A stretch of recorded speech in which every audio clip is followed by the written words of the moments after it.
exercise 6.3.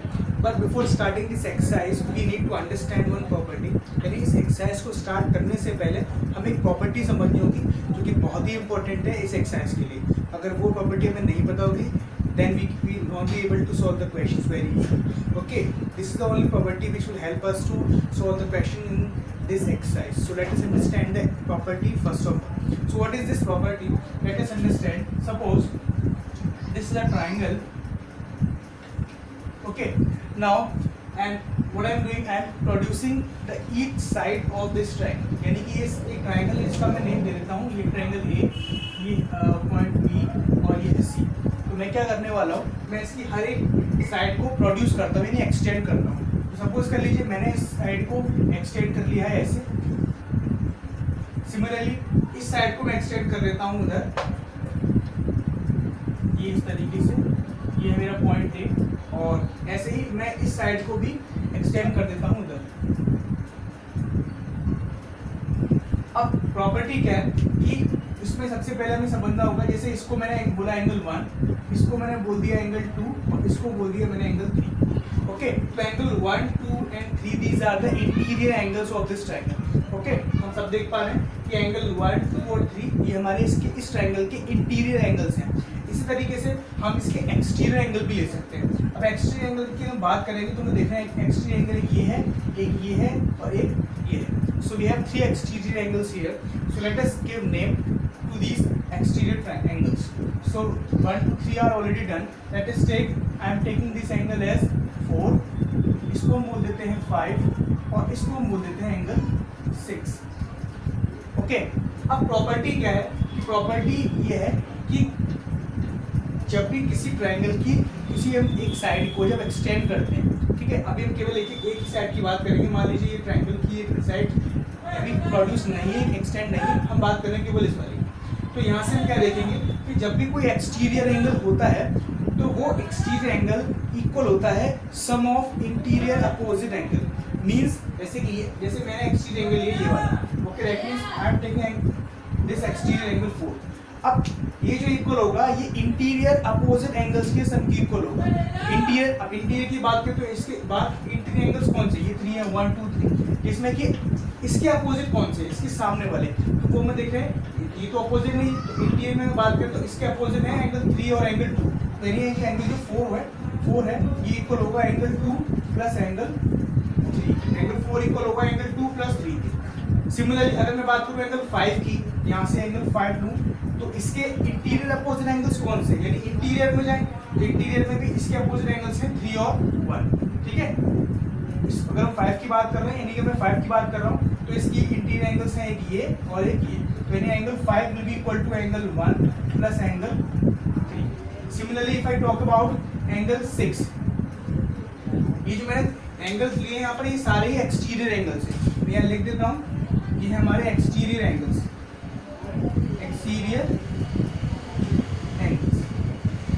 ठीक है, अब ऐसे हम एंगल 6 की बात करेंगे तो आप समझ पा रहे होंगे कि एंगल जो 6 है इसके अपोजिट एंगल्स कौन से हैं इंटीरियर में, 1 और 2. तो यहाँ लिख देंगे मैं angle 1 plus angle 2.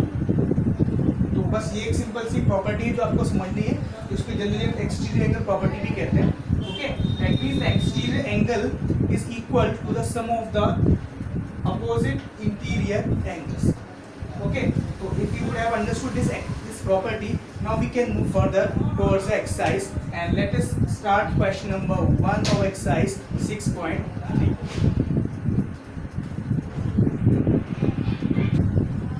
So this is your question number 1 of exercise 6.3 where it's given that this angle is 135 degree and this angle is 110 degree, and after this we have to find out angle PRQ here. Angle P R Q, यानी हमें find करना है angle ये angle P R Q. तो सबसे पहले मैं क्या करता हूँ, यहाँ पर एंगल मैं लिख देता हूँ एंगल एक्स और इसको बोल देता हूँ मैं एंगल वाई. ठीक है, तो मैंने यहाँ पर एंगल सपोज कर लिया और इसको सपोज कर लिया एंगल वाई. इसको थोड़ा ठीक से लिख देता हूँ, ठीक है। अभी हमें एक तरह से फाइंड करना है एंगल y, ठीक है ना। तो सबसे पहले हम क्या करने वाले हैं, सबसे पहले फाइंड करेंगे एंगल x यहाँ से, ठीक है। तो हम यहाँ लिख सकते हैं, this is question number 1, that 110 plus x will be equal to 180 degree and reason is linear pair, linear. तो ये हमें पता चल गया कि यहाँ से एंगल x निकाल सकते हैं। तो angle x will be equal to 180 minus 110, that means 70 degree. अब हमें ये एंगल पता चल गया है कि हमारा एंगल है 70 डिग्री, ठीक है ना। यहाँ से एंगल x हमें पता है। अब अगर हम यहाँ से देखें, जो एक्सटीरियर एंगल प्रॉपर्टी अभी जस्ट हमने इससे पहले ही पढ़ी है, उसके अगर अकॉर्डिंग देखते हैं कि ये हमारा एक्सटीरियर एंगल है, इस ट्राइंगल का ये एक एक्सटीरियर एंगल है, यानी 135। तो ये जो एंगल होगा वो इक्वल होगा इंटीरियर अपोजिट एंगल्स के, यानी 135 डिग्री है वो इक्वल होगा x प्लस y के, ठीक है ना। इसमें से x हमें पहले ही पता है, बस y अननोन है, so we can find out angle y very easily. Okay, now we can write that x plus y is equals to 135 degree, reason exterior angle property. Okay, तो by exterior angle property x plus y will be equal to 135. So but x is already calculated 70 degree here, plus y is equals to 135. So we can find out 135 minus 70, and this is 5 minus 0 5, and 730 minus 7 we have 6. So y is equals to 65 degree. That means y is same as angle PR, or we can write angle PRQ is equals to 65 degree. Okay, so angle PRQ where we have written y है, जिसको हमने y suppose कर लिया था, तो हो गया हमारा एंगल 65 डिग्री। तो I hope you all good have understood question number 1. Now this is question number 2, and what is given in this question कि ये एक ट्रायंगल है, this is a triangle where this angle is 62 degree. ये पूरा angle जो x है वो अपना 62 डिग्री है। इसके बाद जो एंगल y है, y वो पूरा ही एंगल 54 डिग्री है, यहाँ से पूरा एंगल 54 डिग्री है। उसके बाद हमें ये भी गिवन है कि ये जो साइड OY है, OY और OZ, साइड OY और OZ, these are the two bisectors, of these angles. Okay, so first of all I would like to remind you what is a bisector. Bisector means which divide into two equal parts, यानी suppose bisector means जो two equal parts में divide कर देता है। अभी हम कहें कि किसी लाइन का बाइसेक्टर है, तो दैट मीन्स वो जिस लाइन का बाइसेक्टर है वो लाइन टू इक्वल पार्ट्स में डिवाइड हो जाएगी। ऐसे में बात मैं बोल रहा हूँ, यहाँ पर बात कर रहे हैं कि जो OY है और OZ ये बाइसेक्टर्स हैं इन दोनों एंगल्स के। जैसे कि हम बात करते हैं केवल इस एंगल की, कि जैसे कि अगर ये मैंने कहा कि OY एक बाइसेक्टर है इस एंगल का, तो इसका मीन्स ये हो जाएगा कि अगर ये एंगल पूरा 54 है तो ये टू इक्वल पार्ट्स में डिवाइड हो जाएगा। मतलब कि ऐसे हो जाएगा कि अगर हम 54 का हाफ कर दें तो 54 का हाफ हम सब जानते हैं 27 होता है, तो इसका मीन्स ये हो जाएगा कि 27 तो हो जाएगा ये वाला पार्ट और 27 हो जाएगा हमारा ये वाला पार्ट, यानी दोनों 27 के हो जाएंगे। और सपोज कर लीजिए कि ये क्या, अगर ये पूरा एंगल 60 का है, अगर 60 का है तो ये 30 के हो जाएंगे, 30 का ये एंगल और 30 का ये एंगल। तो ये तो था मतलब बाइसेक्टर का, लेकिन अभी हमें यहाँ पता नहीं है, हमें तो बस केवल यही पता है कि ये पूरा एंगल 54 का था। तो मैं यहाँ पर अभी फिर से लिख देता हूँ 54 डिग्री, ठीक है। अभी हमें ये गिवन है, ये पूरा ही एंगल 54 डिग्री का, यहाँ से यहाँ तक, यहाँ से ये पूरा एंगल y है 54 डिग्री का। तो अब हमें फाइंड करना है एंगल OZY, यानी OZY ये एंगल फाइंड करना है हमें, और एंगल YOZ और YOZ यानी एक एंगल हमें ये, मैं यहाँ स्टार बना देता हूँ जिससे कि हमें पता चल जाए कि हमें जो फाइंड करना है एक एंगल ये और एक एंगल ये। So we have to calculate these two angles. So first of all what we have to do, let us understand this figure. ये तो हमारा फाइनली फिगर है, एक समझने के लिए हम इस फिगर को बना लेते हैं, जिसमें हमने केवल x, y और z लिया है, हमने बाइसेक्टर अभी नहीं लिए। एक मिनट के लिए हम इसको भूल जाते हैं कि वहाँ पर बाइसेक्टर भी हमें गिवन था। ओके, तो this angle is given to us 62 degree and this angle is given 54 degree. ये तो मैंने आपको बता ही दिया था कि this complete angle is 54 degree. So only one angle is not known here. So first of all we will find out this unknown angle. हम इसको फाइंड करेंगे. तो हम सभी जानते हैं कि किसी ट्राइंगल के ऑल थ्री एंगल्स का सम क्या होता है 180 डिग्री होता है. तो हम यहाँ से स्टार्ट कर लेते हैं कि in triangle x y Z यानी ट्राइंगल एक्स वाई जेड के अंदर angle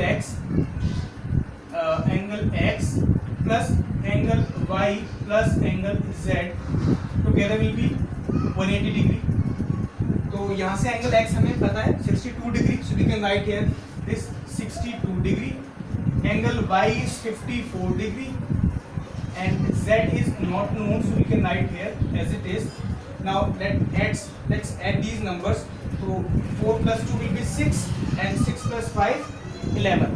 That means we can write here that angle z is equals to, right here, that angle z is equals to 180 minus sum of these numbers, that means 6 and that means 116 degree. ये 116 हमें कैसे मिला है by adding these two angles. Okay, इनको add करने पर आता है हमारा 116 डिग्री.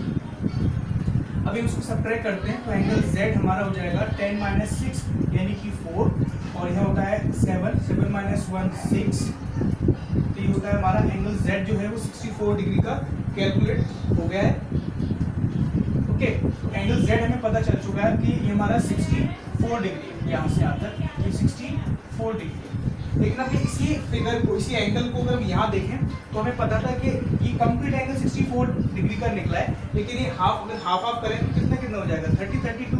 ओके, तो जैसे मैं बात करूँ एंगल ओ जेड वाई की, now angle O Z Y यानी हमें इस फिगर में देख रहा हूँ एंगल ओ जेड वाई. तो ये जो एंगल होगा ओ जेड वाई वो कितना होगा half of angle Z. Angle Z का हाफ होगा ना, क्योंकि इस बाइसेक्टर ने इसको डिवाइड कर दिया. लेकिन हमें तो केवल ओ जेड वाई यही वाला एंगल चाहिए, हमें पूरा एंगल नहीं चाहिए. अब पूरा एंगल है हमारा 64, हमें चाहिए केवल हाफ. तो चूंकि वो एंगल हमें पता है हम उसका हाफ कर देंगे. तो यानी कि एंगल जेड है हमारा 64 डिग्री, तो उसका अगर हाफ करेंगे 64 का तो हमें यहाँ से मिलेगा 2 1 time 2 3 times 6 and 2 2 times, that means 32 degree. तो angle O Z Y is known, that is 32 degree. यानी ये तो एंगल हमारा कैलकुलेट हो चुका है. Angle O Z Y is done. अब बचता है केवल थर्ड एंगल ये वाला. ठीक है ना. अब फिर से समझ लीजिए एक बार, मैं इसको ऐसे हटा देता हूँ. अब इसमें हमें ये एंगल हमें पता ही था, ये वाला ये हमने पता कर लिया है, ये हमें पता ही था ऐसे इसका हाफ करने पर. तो वैसे मैं इस एंगल को पहले कैलकुलेट कर लेता हूँ. यहाँ से मैं यहाँ लिख लेता हूँ कि एंगल ओ वाई जेड कितना हो जाएगा. एंगल ओ वाई जेड अगर मैं निकालूंगा तो ये कितना हो जाएगा ओ वाई जेड यानी ये वाला एंगल, ये एंगल. तो ये कितना होगा हाफ ऑफ एंगल वाई. ये एंगल वाई का हाफ होगा तो हाफ इंटू वाई यानी कि 54 डिग्री टू 1 टाइम, और ये 2 टाइम्स 4 7 टाइम्स 14 यानी कि 27 डिग्री. ये हमें पता ही था कि 27 डिग्री हो गया. ठीक है ना. तो एक मिनट के अब इसमें थोड़ा लिख लेते हैं जिससे हमें थोड़ा ही आसानी से समझ आ जाएगा कि इस एंगल, इस ट्राइंगल में ये एंगल मैंने पता कर लिया है कि ये 27 डिग्री है. ठीक है ना. तो 27 डिग्री ये एंगल हमने कैलकुलेट कर लिया 32 डिग्री, और बस हमें एक एंगल फाइंड करना है वाई ओ जेड. तो एक मिनट ये बस ये ट्राइंगल यहाँ ड्रॉ कर देता हूँ मैं यहाँ पर समझने के लिए. समझ शायद आपको आ जाएगा, तो हिंट मिल जाएगी बस. ये है एंगल ओ, ये है वाई और ये है हमारा जेड. ठीक है ना. तो ये तो एंगल हमें कैलकुलेट करना है. ये एंगल हमने निकाल लिया है अभी 27 डिग्री. ठीक है ना. और ये जो एंगल है ये O Z Y is 32 degree, that we can write here. और बस एक एंगल कैलकुलेट करना है ये वाला. तो यहाँ लिख देते हैं कि in triangle O Y Z यानी कि इस छोटे वाले ट्राइंगल में, और इस फिगर में देखेंगे तो इस ट्राइंगल की बात कर रहे हैं. We are talking about this angle only. So where we have to find out angle Y O Z. So we can write here that angle Y O Z is equals to 180 minus these two angles. Okay, तो यहाँ लिख देते हैं हम कि angle OYZ plus angle OZY. है हमारा 180 minus OYZ हमारा है 27 डिग्री और वो है हमारा 32 डिग्री। तो ऐड करने पर हमें मिलेगा 180 माइनस 7 to 9 और 3 + 2 5 यानी 180 माइनस 59 डिग्री। शायद आपको दिख रहा होगा और यहाँ मैं कैंसिल करके यही लिख देता हूँ, इधर ही लिख देता हूँ। तो 10 minus 9 is 1 and 8 minus 5 is 3. Sorry, not 8, 7. This is 7. 7 minus 5 is 2 and 1. So this answer is 121 degree. This is the answer. आपको शायद दिख रहा होगा. This is answer. 180 minus 59, that means 121 degree. So I hope you all could have understood this question number 2. Now this is question number 3, where it is given to us that AB line is parallel to DB. यानी ये दो जो lines हैं, ये वाली और ये दोनों ही पैरेलल हैं। तो मैं यहाँ पर ये मार्क बना लेता हूँ। This is the way to show, to represent that the line, when the lines are parallel to each other. तो ये जो लाइन्स है ये पैरेलल हैं। तो इससे हम यहाँ से समझ सकते हैं कि अगर ये टू लाइन्स पैरेलल हैं, that means this AE is your transverse. Okay, तो मैं यहाँ लिख देता हूँ कि line AB parallel to DE, line AB parallel to DE and then AE is your transverse. AE is transverse. AE is your transverse. Now we have to find angle DCE. मैंने यहाँ लिख दिया है, we have to find out angle DCE, यानी DCE यानी ये angle. तो मैं यहाँ आपका एक स्टार बना देता हूँ, स्टार से हमें समझ आएगा कि हमें एंगल कैलकुलेट करना है। ओके, तो first of all one more thing, angle this is given to us 35 degree. ये भी एंगल हमें गिवन है इसमें 35 डिग्री। अब समझने वाली बात है कि अगर these two lines are parallel to each other and this is your transversal, then this and this यानी एंगल A और E ये है हमारे alternate interior angles, and we all know very well that alternate interior angles are always equal to each other. That means we can write here that angle A is equal to angle E, that is 35 degree। यानी angle A जो है वो equal है E के, यानी कि है 35 degree. और रीजन है हमारा ऑल्टरनेट एंगल्स। मैं सिंपली ऑल्टरनेट एंगल्स लिख देता हूँ। तो अब ये एंगल हमें पता है 35 डिग्री है। This angle is known 35 degree. Now we have to find only this angle. Okay, तो just forget the remaining part, just see this triangle here. in this triangle two angles are known and third angle will be calculated. In third angle हमें calculate करना है, so let's calculate third angle and can write here now in triangle DCE। अब मैं बात कर रहा हूँ एक ट्राइंगल DCE की। तो इस ट्राइंगल DCE के अंदर दो एंगल्स हमें पता है, थर्ड फाइंड करना है। तो यानी हम डायरेक्टली लिख सकते हैं कि angle DCE will be equal to 180 minus 53, क्योंकि टू एंगल्स हमें पता है 53 एक 35 है। तो I can write here that 53 plus 35, so 180 minus 53 and 35, this will be 88, and let's subtract these two. 10 minus 8 is 2. This is not working, I think properly. 10 minus 8 is 2 and this is 7, that means 17 minus 8, that means 9. So this is 92 degree. So angle DCE is 92 degree. So this is the answer of question number 3. So I hope you all would have understood question number 1, 2 and 3 of exercise 6.3. So let's practice the next question, or you can practice the same question by yourself so that you can understand how to solve the same questions properly in a better way. So I hope you all would have understood. At last I would like to say thanks for watching it.